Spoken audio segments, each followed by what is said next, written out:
Chapter 1, Integration. Now, the teachings of yoga.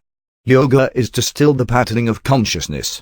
Then, pure awareness can abide in its very nature. Otherwise, awareness takes itself to be the patterns of consciousness. There are 5 types of patterns, including both hurtful and benign. They are right perception, misperception, conceptualization, deep sleep, and remembering. Right perception arises from direct observation, inference, or the words of others. Misperception is false knowledge, not based on what actually is. Conceptualization derives from linguistic knowledge, not contact with real things. Deep sleep is a pattern grounded in the perception that nothing exists. Remembering is the retention of experiences. Both practice and non-reaction are required to still the patterning of consciousness. Practice is the sustained effort to rest in that stillness. And this practice becomes firmly rooted when it is cultivated skillfully and continuously for a long time.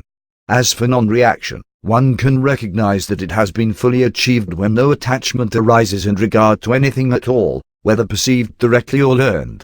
When the ultimate level of non-reaction has been reached, pure awareness can clearly see itself as independent from the fundamental qualities of nature. At first, the stilling process is accompanied by 4 kinds of cognition: analytical thinking, insight, bliss, or feeling like a self. Later, after one practices steadily to bring all thought to a standstill, these 4 kinds of cognition fall away, leaving only a store of latent impressions in the depth memory. Once the body is gone, and these latent impressions are dissolved in nature, they are inclined to be reborn. For all others, faith, energy, mindfulness, integration, and wisdom form the path to realization. For those who seek liberation wholeheartedly, realization is near. How near depends on whether the practice is mild, moderate, or intense. Realization may also come if one is oriented toward the ideal of pure awareness, Ishvara. Ishvara is a distinct, incorruptible form of pure awareness, utterly independent of cause and effect, and lacking any store of latent impressions. Its independence makes this awareness an incomparable source of omniscience. Existing beyond time, Ishvara was also the ideal of the ancients. Ishvara is represented by a sound, Om. Through repetition its meaning becomes clear. Then, interiorization develops and obstacles fall away. Sickness, apathy, doubt, carelessness, laziness, hedonism, delusion, lack of progress, and inconstancy are all distractions which, by stirring up consciousness, act as barriers to stillness. When they do, one may experience distress, depression, or the inability to maintain steadiness of posture or breathing. One can subdue these distractions by working with any one of the following principles of practice. Consciousness settles as one radiates friendliness, compassion, delight, and equanimity toward all things, whether pleasant or painful, good or bad. Or by pausing, after breath flows in or out. Or by steadily observing as new sensations materialize. Or when experiencing thoughts that are luminous and free of sorrow. Or by focusing on things that do not inspire attachment. Or by reflecting on insights culled from sleep and dreaming. Or through meditative absorption in any desired object. One can become fully absorbed in any object, whether vast or infinitesimal. As the patterning of consciousness subsides, a transparent way of seeing, called coalescence, saturates consciousness. Like a jewel, it reflects equally whatever lies before it, whether subject, object, or act of perceiving. So long as conceptual or linguistic knowledge pervades this transparency, it is called coalescence with thought. At the next stage, called coalescence beyond thought, objects cease to be colored by memory, now formless, only their essential nature shines forth. In the same way, coalesced contemplation of subtle objects is described as reflective or reflection-free. Subtle objects can be traced back to their origin in undifferentiated nature.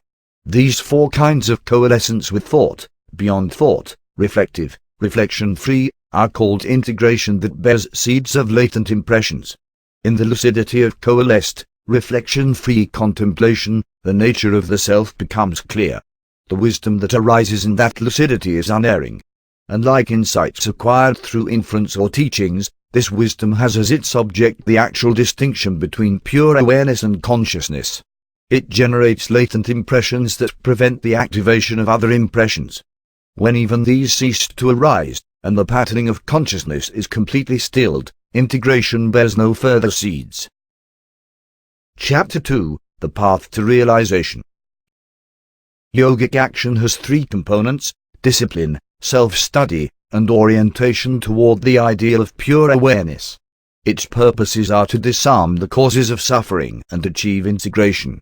The causes of suffering are not seeing things as they are, the sense of I, attachment, aversion, and clinging to life. Not seeing things as they are is the field where the other causes of suffering germinate, whether dormant, activated, intercepted, or weakened.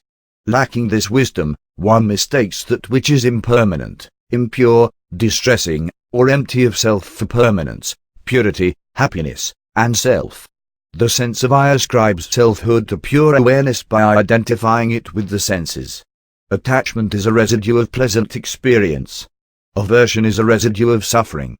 Clinging to life is instinctive and self-perpetuating, even for the wise. In their subtle form, these causes of suffering are subdued by seeing where they come from. In their gross form, as patterns of consciousness, they are subdued through meditative absorption. The causes of suffering are the root source of actions. Each action deposits latent impressions deep in the mind, to be activated and experienced later in this birth, or lie hidden awaiting a future one.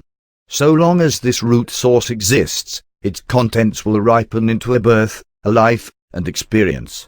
This life will be marked by delight or anguish, in proportion to those good or bad actions that created its store of latent impressions. The wise see suffering in all experience, whether from the anguish of impermanence, or from latent impressions laden with suffering, or from incessant conflict as the fundamental qualities of nature vie for ascendancy. But suffering that has not yet arisen can be prevented. The preventable cause of all this suffering is the apparent indivisibility of pure awareness and what it regards. What awareness regards, namely the phenomenal world, embodies the qualities of luminosity, activity, and inertia.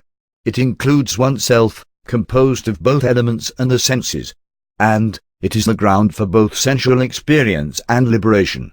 All orders of being undifferentiated, differentiated, indistinct, distinct are manifestations of the fundamental qualities of nature. Pure awareness is just seeing itself. Although pure, it usually appears to operate through the perceiving mind. In essence, the phenomenal world exists to reveal this truth.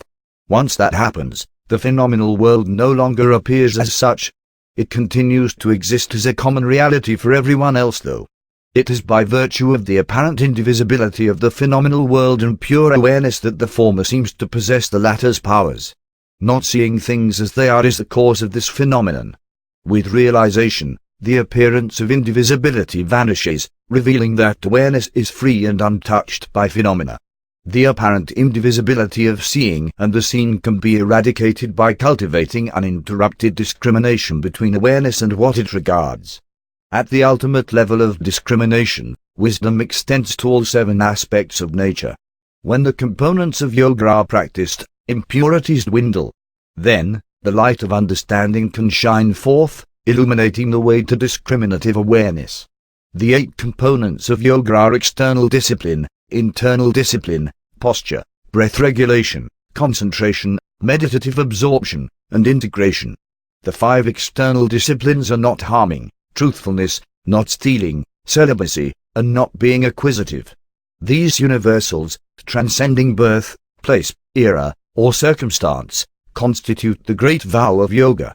The 5 internal disciplines are bodily purification, contentment, intensity, self-study, and orientation toward the ideal of pure awareness. And wholesome thoughts can be neutralized by cultivating wholesome ones. We ourselves may act upon unwholesome thoughts, such as wanting to harm someone, or we may cause or condone them in others. Unwholesome thoughts may arise from greed, anger, or delusion. They may be mild, moderate, or extreme, but they never cease to ripen into ignorance and suffering. This is why one must cultivate wholesome thoughts. Being firmly grounded in non-violence creates an atmosphere in which others can let go of their hostility. For those grounded in truthfulness, every action and its consequences are imbued with truth. For those who have no inclination to steal, The truly precious is at hand. The chase to acquire vitality. Freedom from wanting unlocks the real purpose of existence. With bodily purification, one's body ceases to be compelling, likewise contact with others. Purification also brings about clarity, happiness, concentration, mastery of the senses, and capacity for self-awareness. Contentment brings unsurpassed joy. As intense discipline burns up impurities, the body and its senses become supremely refined. Self-study deepens communion with one's personal deity. Through orientation toward the ideal of pure awareness, one can achieve integration. The postures of meditation should embody steadiness and ease. This occurs as all effort relaxes and coalescence arises, revealing that the body and the infinite universe are indivisible. Then, one is no longer disturbed by the play of opposites. With effort relaxing, the flow of inhalation and exhalation can be brought to a standstill. This is called breath regulation. As the movement patterns of each breath, inhalation, exhalation, lull are observed as to duration, number, and area of focus, breath becomes spacious and subtle. As realization dawns, the distinction between breathing in and out falls away. Then the veil lifts from the mind's luminosity, and the mind's potential for concentration is realized. When consciousness interiorizes by uncoupling from external objects, the senses do likewise. This is called withdrawal of the senses. Then the senses reside utterly in the service of realization. Chapter 3: The Extraordinary Powers. Concentration locks consciousness on a single area. In meditative absorption, the entire perceptual flow is aligned with that object. When only the essential nature of the object shines forth, as if formless, integration has arisen. Concentration, meditative absorption, and integration regarding a single object comprise the perfect discipline of consciousness. Once the perfect discipline of consciousness is mastered, wisdom dawns. Perfect discipline is mastered in stages. These three components, concentration, absorption, and integration, are more interiorized than the preceding five. Even these three are external to integration that bears no seeds. The transformation toward total stillness occurs as new latent impressions fostering cessation arise to prevent the activation of distractive, stored ones, and moments of stillness begin to permeate consciousness. These latent impressions help consciousness flow from one tranquil moment to the next. Consciousness is transformed toward integration as distractions dwindle, and focus arises. In other words, consciousness is transformed toward focus as continuity develops between arising and subsiding perceptions. Consciousness evolves along the same three lines: form, time span, and condition as the elements and the senses. The substrate is unchanged, whether before, during, or after it takes a given form. These transformations appear to unfold the way they do because consciousness is a succession of distinct patterns. Observing these three axes of change, form, time span, and condition, with perfect discipline yields insight into the past and future. Word, meaning, and perception tend to get lumped together, each confused with the others. Focusing on the distinctions between them with perfect discipline yields insight into the language of all beings. Directly observing latent impressions with perfect discipline yields insight into previous births. Focusing with perfect discipline on the perceptions of another yields insight into that person's consciousness. But not insight regarding the object of those perceptions, since the object itself is not actually present in that person's consciousness. When the body's form is observed with perfect discipline, it becomes invisible, the eye is disengaged from incoming light, and the power to perceive is suspended. Likewise, through perfect discipline other percepts, sound, smell, taste, touch, can be made to disappear. The effects of action may be immediate or slow in coming. Observing one's actions with perfect discipline, or studying omens, yields insight into death. Focusing with perfect discipline on friendliness, compassion, delight, and equanimity, one is imbued with their energies. Focusing with perfect discipline on the powers of an elephant, or other entities, one acquires those powers. Being absorbed in the play of the mind's luminosity yields insight about the subtle, hidden, and distant. Focusing with perfect discipline on the sun yields insight about the universe. Focusing with perfect discipline on the moon yields insight about the stars' positions. Focusing with perfect discipline on the polished eye yields insight about their movements. Focusing with perfect discipline on the navel energy center yields insight about the organization of the body. Focusing with perfect discipline on the pit of the throat eradicates hunger and thirst. Focusing with perfect discipline on the tortoise channel, one cultivates steadiness. Focusing with perfect discipline on the light in the crown of the head, one acquires the perspective of the perfected ones. Or, all these accomplishments may be realized in a flash of spontaneous illumination. Focusing with perfect discipline on the heart, one understands the nature of consciousness. Experience consists of perceptions in which the luminous aspect of the phenomenal world is mistaken for absolutely pure awareness. Focusing with perfect discipline on the different properties of each yields insight into the nature of pure awareness. Following this insight, the senses hearing, feeling, seeing, tasting, smelling may suddenly be enhanced. These sensory gifts may feel like attainments, but they distract one from integration. By relaxing one's attachment to the body, and becoming profoundly sensitive to its currents, consciousness can enter another's body. By mastering the flow of energy in the head and neck, one can walk through water, mud, thorns, and other obstacles without touching down, but rather floating over them. By mastering the flow of energy through the solar plexus, one becomes radiant. By focusing with perfect discipline on the way sound travels through the ether, one acquires divine hearing. By focusing with perfect discipline on the body's relationship to the ether, and developing coalesced contemplation on the lightness of cotton, one can travel through space. When consciousness completely disengages from externals, the great disembodiment, then the veil lifts from the mind's luminosity. By observing the aspects of matter, gross, subtle, intrinsic, relational, purposive with perfect discipline, one masters the elements. Then extraordinary faculties appear, including the power to shrink to the size of an atom, as the body attains perfection, transcending physical law. This perfection includes beauty, grace, strength, and the durability of a diamond. By observing the various aspects of the sense organs, their processes of perception, intrinsic natures, identification as self, interconnectedness, purposes with perfect discipline, one masters them. Then, free from the constraints of their organs, the senses perceive with the quickness of the mind, no longer in the sway of the phenomenal world. Once one just sees the distinction between pure awareness and the luminous aspect of the phenomenal world, all conditions are known and mastered. When one is unattached even to this omniscience and mastery, the seeds of suffering wither, and pure awareness knows it stands alone. Even if the exalted beckon, one must avoid attachment and pride, or suffering will recur. Focusing with perfect discipline on the succession of moments in time yields insight born of discrimination. This insight allows one to tell things apart which, through similarities of origin, feature, or position, had seemed continuous. In this way, discriminative insight deconstructs all of the phenomenal world's objects and conditions, setting them apart from pure awareness.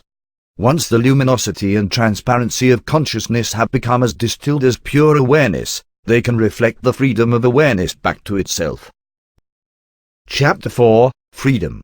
The attainments brought about by integration may also arise at birth, through the use of herbs, from intonations, or through austerity.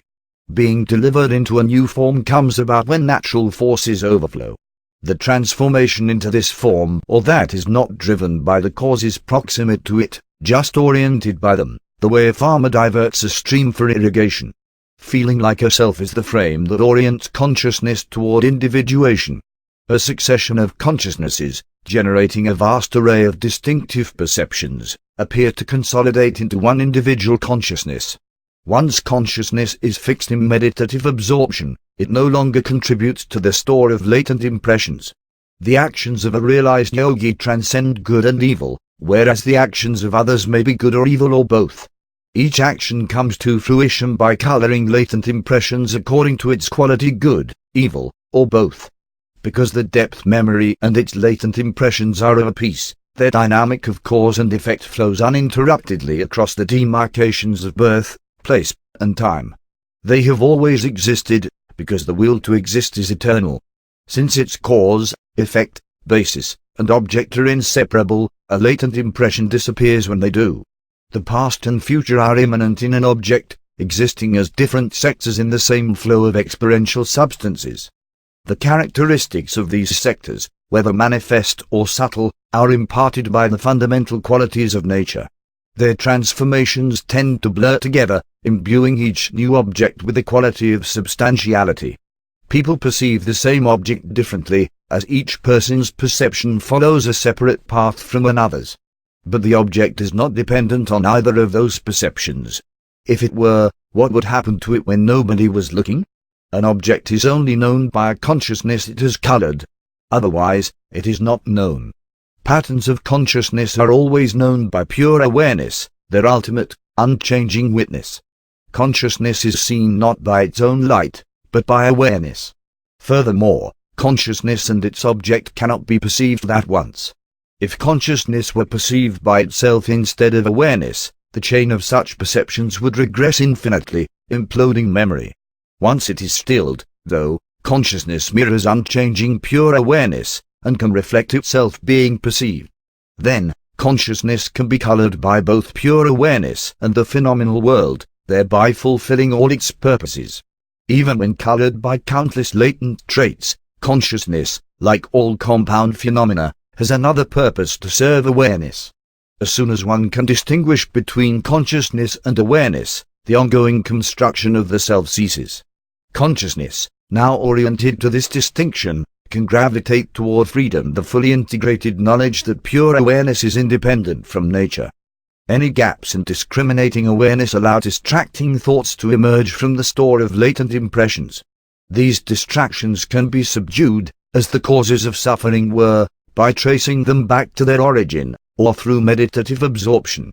One who regards even the most exalted states disinterestedly, discriminating continuously between pure awareness and the phenomenal world, enters the final stage of integration, in which nature is seen to be a cloud of irreducible experiential substances.